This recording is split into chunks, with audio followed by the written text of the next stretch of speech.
आज की कहानी का शीर्षक है जब भगवान ने ली मोची की परीक्षा।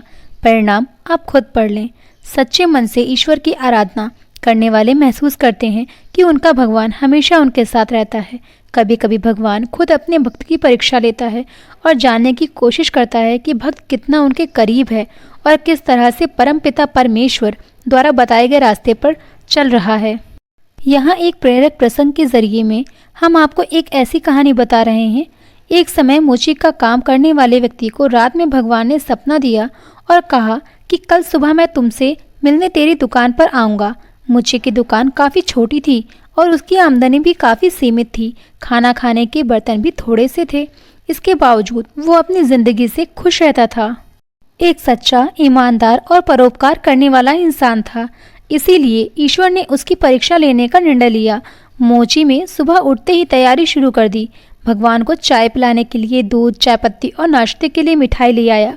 दुकान को साफ कर वह भगवान का इंतजार करने लगा। उस दिन सुबह से भारी बारिश हो रही थी। थोड़ी देर में उसने देखा कि एक सफाई करने वाली बारिश के पानी में भीग कर ठिठुर रही है। मोची को उसके ऊपर बड़ी दया आई और भगवान के लिए लाए गए दूध से उसको चाय बनाकर पिलाई। दिन गुजरने लगा। दोपहर 12 बजे एक महिला बच्चे को लेकर आई और कहा कि मेरा बच्चा भूखा है, इसीलिए पीने के लिए दूध चाहिए। मोची ने सारा दूध उस बच्चे को पीने के लिए दे दिया। इस तरह से शाम के 4 बज गए। मोची दिन भर बड़ी बेसब्री से भगवान का इंतजार करता रहा। तभी एक बूढ़ा आदमी जो चलने से लाचार था आया और कहा कि मैं भूखा हूँ और अगर कुछ खाने को मिल जाए तो बड़ी मेहरबानी होगी। मोची ने उसकी बेबसी को समझते हुए मिठाई उसको दे दी। इस तरह से दिन बीत गया और रात हो गई।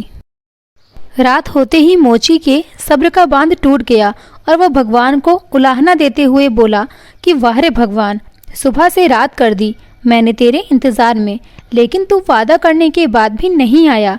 क्या मैं गरीब ही तुझे बेवकूफ़ बनाने के लिए मिला था?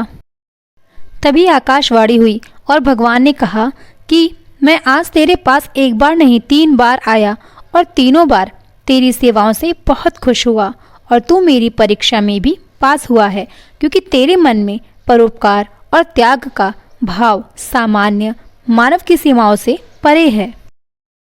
इस कहानी से हमको यह शिक्षा मिलती है कि किसी भी मजबूर या ऐसा व्यक्ति जिसको आपकी मदद की ज़रूरत है उसकी मदद ज़रूर करना चाहिए, क्योंकि शास्त्रों में कहा गया है कि नर सेवा ही नारायण सेवा है और मदद की उम्मीद रखने वाले ज़रूरतमंद और लाचार लोग धरती पर भगवान की तरह होते हैं, जिनकी सेवा से सुकून के साथ एक अलग संतुष्टि का एहसास होता है।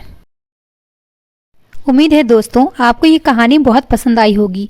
अगर कहानी पसंद आई है तो अपना प्यार ऐसे ही बनाए रखें और आने वाली हर एक कहानी आप ज़रूर सुनें, जिससे आपके द्वारा कई लोगों को बहुत सारी शिक्षा मिल सकती है। और अगर सब्सक्राइब नहीं किया है तो कृपया सब्सक्राइब करके बेल आइकन आप ज़रूर प्रेस करें और साथ ही कमेंट और शेयर भी ज़रूर करें। धन्यवाद।